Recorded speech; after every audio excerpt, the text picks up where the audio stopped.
What is the worst business decision you've ever seen? In my hometown there was an independent fast food and homemade ice cream place, long established and run by close friends. It was a gold mine. They decided to sell and retire. New owners immediately changed everything. Painted it a wild color, removed some attractions on the grounds, changed the 60-year-old menu and switched to commercially made ice cream. They lasted 8 months. I'll never understand someone who buys a road-tested, successful business and says to themselves, "You know what this needs to be? Completely effing different." And proceeds to change stuff, especially the menu. Like, someone else already did the hard work of building a profitable brand and product. That's what you paid for. Not the building, the reputation and the food. Property management company I used to work for had a number of student properties and high-rises that were always a struggle to fill in the summer months, when students went out of town.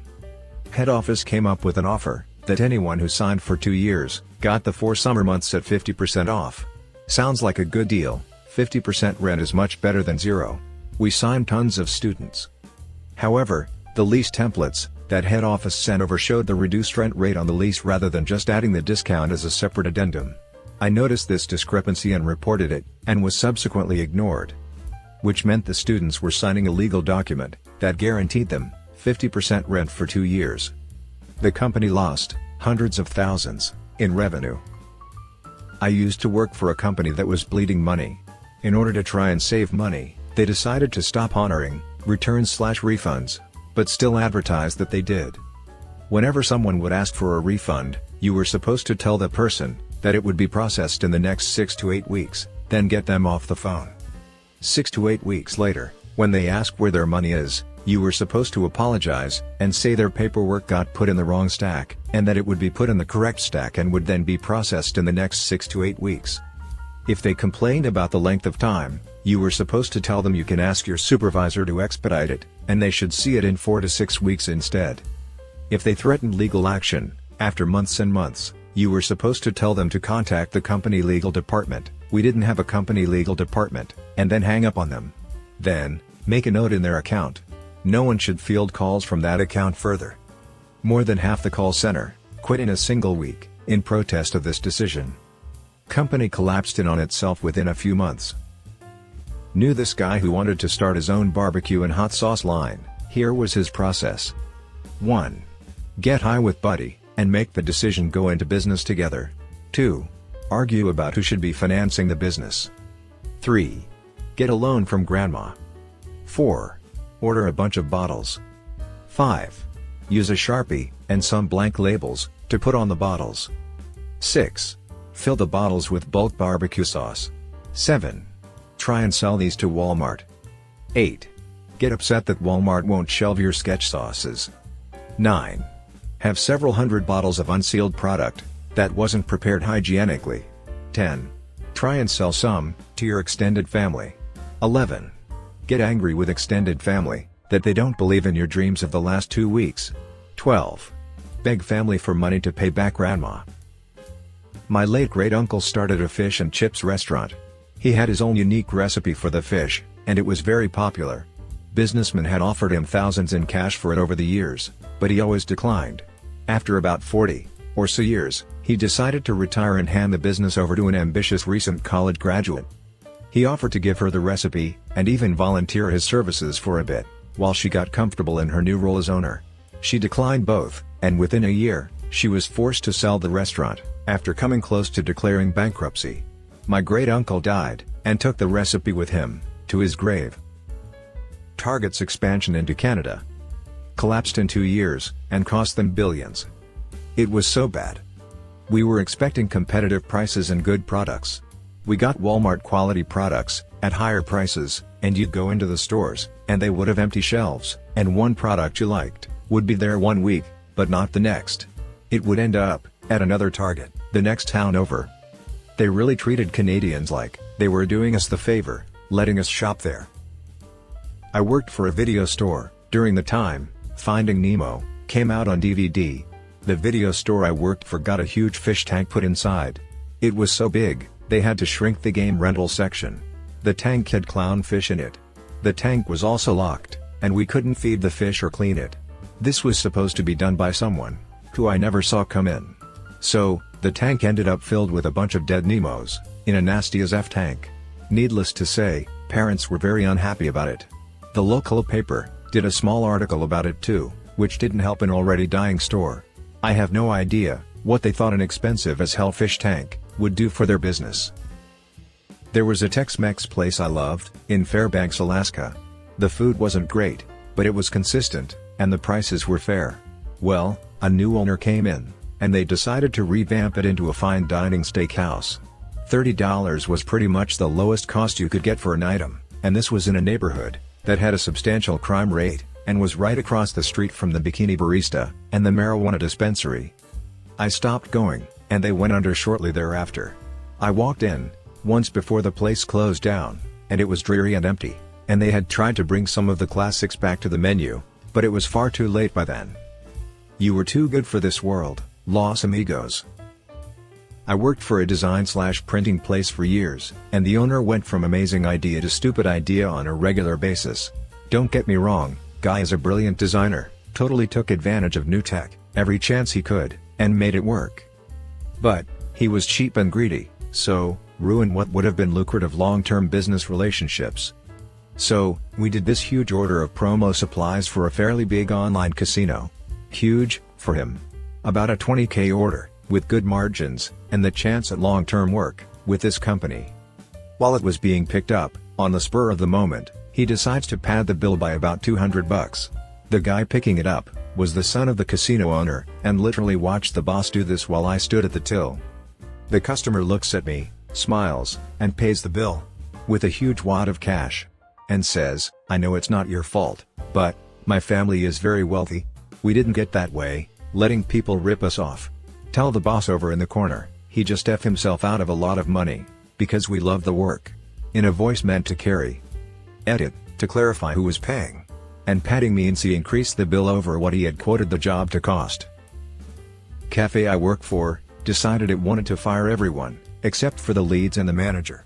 Then told the manager they weren't paying her salary anymore and she needed to take on more work. Assumed people would do it, because they love their jobs. So many small businesses get done over by a greedy owner. If the owner feels they deserve to get paid first and not last, they'll eventually go under when they hit a rough patch.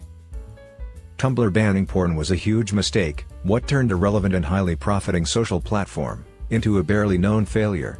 It was worth more than $1 billion, and got sold for $3 million. It took only a year for its traffic to disappear, and the worth of the service to lose 99.9% worth. And the bot used to identify porn was a hilarious failure, especially since porn bots were still prevalent. It basically recognized flesh tones or long shapes, so basically everything, and everything got tagged. The actual announcement post, a text post, was tagged as pornographic. It would be funny if it didn't completely destroy the entire website. Panera Care's opening, less than a mile from my college campus. For those who don't know, Panera Cares basically just let you order food and would list a suggested donation based on what you ordered, but ultimately it was honor system. The cashiers would just make change for you, so you could put cash in the donation box. If you can't afford a meal, it's fine to not pay, but you are supposed to volunteer to work for 2 hours to cover it, but this isn't actually required. I think generally these things are supposed to be for really affluent neighborhoods, where people probably donate even more than is suggested. But students from the college basically turned it into a real-life tragedy of the commons experiment. There was almost never bread available because everyone would just take it. The lines were insane and people would donate like $1 if anything. It closed within a year, LOL. Take a help desk that has been consistently rated extremely well by its customers for their first call resolve, attitude, and helpfulness. Outsource it to a company that's been rated towards the bottom of the list for over a decade, because it costs less than the salaries/benefits of your former in-house help desk. Then complain when your first call resolve drops through the floor, and your customer satisfaction is at an all-time low. My memory on the details is probably sketchy, but this reminds of Dell, in its early days, when they consistently got great ratings for their US-based support. Then they outsourced most of it overseas, and almost instantly, had the worst support known to the industry. Circuit City was pretty stupid. When the recession hit, they decided to stop selling appliances, and instead focus on DVDs and televisions, and such. Appliances are known as being a recession-proof item. People always need refrigerators and microwaves. They don't need DVDs. They also wanted to cut down on labor costs, so they fired a lot of managers and assistant managers, and just left a lot of entry-level employees, because they were cheaper to pay. Well, entry-level employees don't really know how to fully run a store, so pretty much every Circuit City became dogshit. I went to Circuit City during that period, looking for a replacement DSL modem card for my desktop. Asked some high school kid working there, and he gave me some hotshot spiel, like he was Steve Jobs, and tried to sell me some upper tier one for $50, so I just noped out of there. I then noticed an Office Depot across the parking lot, so I figured I'd check them out, which they had a whole entire aisle full of them, starting at $12.99, and there were shitloads to choose from. I remember right then thinking, at this rate, Circuit City's going to shit the bed. 20th Century Fox giving George Lucas the merchandising rights and rights to sequels for Star Wars, in exchange for a pay cut on his director's fee, from $500,000 to $150,000. On a related note, the Netflix show, The Toys That Made Us, also breaks down how Kenner told their lawyer to take a hike when he told them to renew their licensing deal with George Lucas. Apparently they thought IIRC, $12,000, was a waste of money to pay, since there wasn't a Star Wars movie released in over 10 years.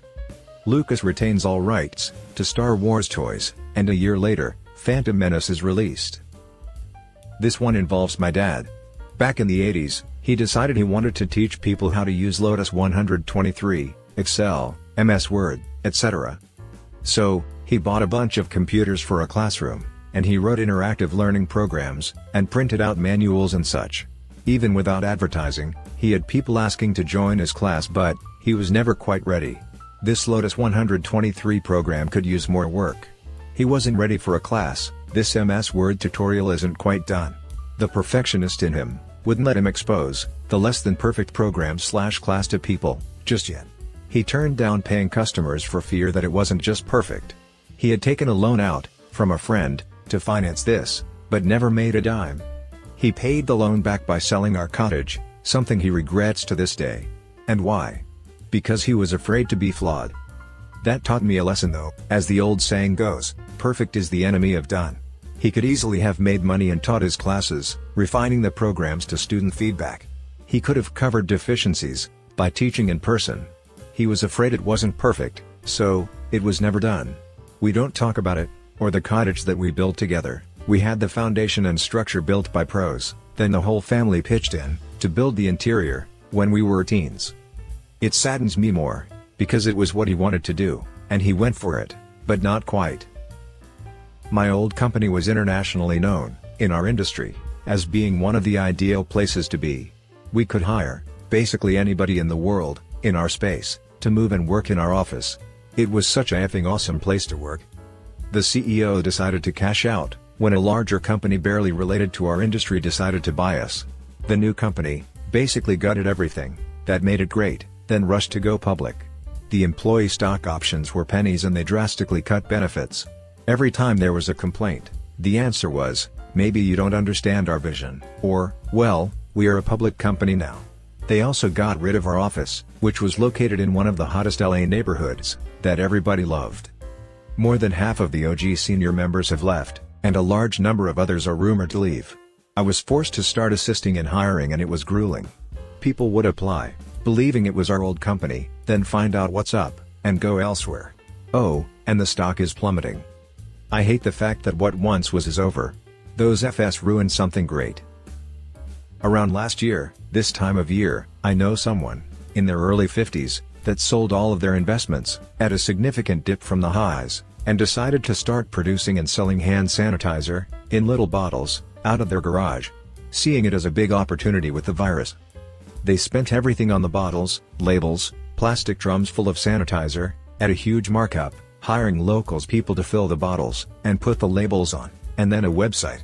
By the time they had inventory, they realized that they couldn't compete, on price, with places like Walmart, or other big box stores, that had finally caught up to the shortages, by midsummer. They also didn't realize that, selling on Amazon was gated for that category, so, you had no chance of selling through there, as a new seller. So, Now they basically have a garage full of old hand sanitizer, and no savings. I worked at Hollywood Video from 2006 to 2009. At that time, Netflix was growing by leaps and bounds and our revenue was dwindling, from year to year. Instead of copying Netflix's model and using their more recognizable brand name to edge them out of business, Hollywood shrugged their shoulders, and continued renting single DVDs for $4.99 for 3 days, plus late fees. Where they at now? I think that's something people kinda forget about Blockbuster and other rental chains. They didn't just fail, because of the Netflix model, but also because their own model had become obsolete. Often if we got charged the fee, we just said F it, and kept the movie for another week. Which in turn caused stocking issues at the store. I honestly don't think Netflix would have taken off if it had the Blockbuster branding attached to it. Game Shop, in my area, had a great business plan. They had regular tournaments and games, and a sweet membership plan. $10 per month and you get a discount on tournaments, as well as a $10 gift card. Essentially it just incentivized every single person who went there, for any sort of event, to spend a minimum of $10 per month. They did great for about 2 years and then decided to change the membership, so that you no longer got the $10 gift card, and the store started prioritizing D&D groups over competitive gaming groups. This isn't bad, in theory, aside from the fact that D&D players weren't paying for entry, and they tended to spend less money. So, they essentially chased away the customers, who spent the most, while removing the incentive for anyone to subscribe. The number of customers they had per day did slightly increase, but the amount they were spending, on average, dropped significantly, and they went out of business shortly after. 2 members of the band Steppenwolf wanted to break away from founder John Kay and wanted to tour using the band name. John Kay told them he would allow it only if they signed over their royalties from the songwriting credits they had in the band. These 2 members were convinced they would be successful on their own, so they agreed. Since Steppenwolf without John Kay would be like the Rolling Stones without Mick Jagger, that version of the band flopped tremendously. Also, even a 5-year-old could tell you that giving up your royalties on major hits like Born to Be Wild and Magic Carpet Ride would be a really stupid thing to do. So, these guys ended up having to work regular menial jobs when they could have been getting a nice royalty check in the mail instead. There was a shopping plaza near me with a fairly large gift store. Not a gift shop in the museum sense, basically like a Hallmark store, but independent. It wasn't exactly bustling, but they apparently did solid business, and a lot of people in the community really appreciated having it there, as a place to buy gifts, and wrapping paper, and such. The owners of the shopping plaza raise rents, to the point that the shop goes out of business. The reason this was stupid is that the storefront sat vacant for like 15 entire years. Seriously, this place closed when I was a child, and I'm now 27, and the vacancy was only taken over very recently. If their goal in raising the rent was to have a more profitable store move into that space, they certainly failed and missed out on decades of rent as a result. There is a storefront in my city that opened mid-pandemic. They are a candy store. Simple enough, right? They advertise as couture, luxury candy. They have a store in the most high-traffic area of the city, and therefore pay astounding rental fees. All they have is peach rings and gummy worms, repackaged into glass jars, with twist-off lids. Whoever decided to open this business must have no family who care enough about them to take them aside and be like, "Aunt Linda, this is a effing stupid idea." Kodak refusing to push digital cameras, photography, and instead focusing on film cameras. If I recall correctly, I think Kodak was one of the first companies to create a digital camera, but instead of capitalizing on it, they sat on the technology and focused on film development.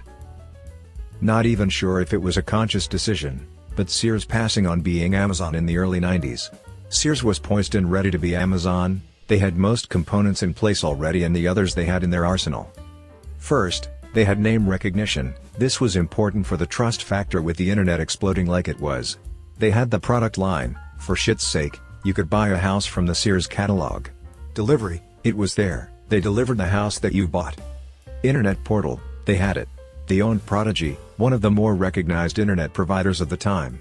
This was a joint venture with IBM, you know, the most well-known hardware provider for computers at the time. So, IBM sells a computer with Prodigy installed, with free, to stupid, low-cost internet access. When you sign on, it drops you to a home page. That was the way it worked back then, with software internet, with a link to the online Sears catalog. Same great catalog, just on the World Wide Web. Start a company with no vision, no plan, no strategy. Hire freshers, who are energetic, creative, and willing to lead. Start growing, because your team is good and motivated. Feel insecure about team not working enough. Refuse to hire experienced folks. Refuse good hikes. Demotivate your team with your insecurity, and drive them out of the company. See decline in profits and growth. Hire freshers again. Start over. This has been the case, at my old workplace, for almost a decade now. Everyone I worked with, has either quit, or been fired, for illogical reasons. Holy heck, my time to shine. Prepare for a number of them. Used to work at the corporate office of a major water park in my state. If you ever lived in Utah, you know which one.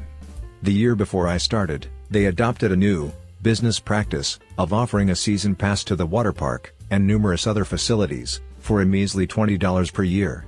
Not a typo. Previously they had been $150 plus per year. Unbelievable, right? It gets worse.